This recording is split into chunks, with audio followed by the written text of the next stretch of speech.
নবী বললেন কিয়ামতের দিন জাহান্নামে আল্লাহ যেই লোকটাকে হালকা শাস্তি দিবেন, আল্লাহর নবী বলছেন মান লাহু নালানে অশিরাকানে মিনান নার, তার শাস্তিটা কেমন হবে? তার জুতার দুইটা ফিতা হবে জাহান্নামের আগুন দিয়ে তৈরি, যার দুই পায়ের ফিতা হবে জাহান্নামের আগুন দিয়ে তৈরি। আল্লাহর নবী আরেক হাদিসের মধ্যে বলেন যেই ব্যক্তির দুই পায়ের নিচে জাহান্নামের দুইটা অঙ্গার ঢুকিয়ে দিবেন, জাহান্নামের দুইটা আগুনের টুকরা তার পায়ের নিচে দিবেন। আল্লাহর নবী বললেন এটা হলো সবচাইতে সামান্য শাস্তি।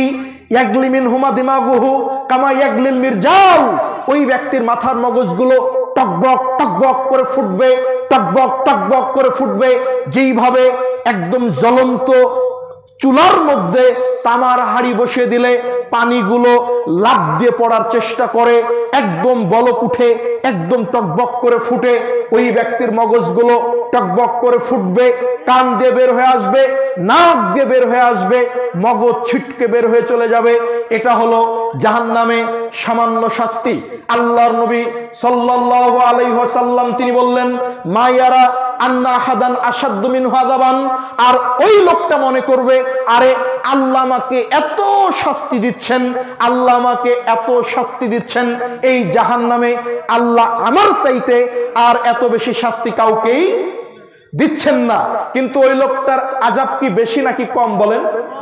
সবচাইতে হালকা, সবচাইতে হালকা শাস্তি আল্লাহ যাকে দিবেন ওই লোকটা মনে করবে মা ইয়ারা আন্না আহাদান আসাদ্দু মিনহু আযাবান, আরে আল্লাহ আমাকে এত বেশি শাস্তি দিচ্ছেন, মনে হয় পুরো জাহান্নামে আমার চাইতে বেশি আযাব আল্লাহ কাউকেই দিচ্ছেন না।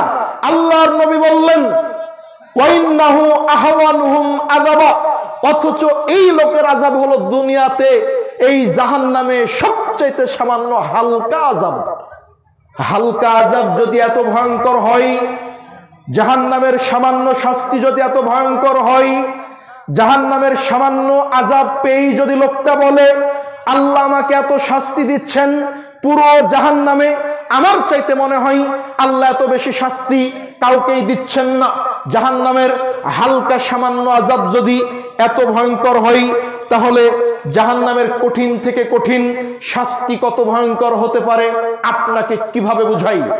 6568 নম্বর হাদিস সহিহ বুখারীতে পাবেন।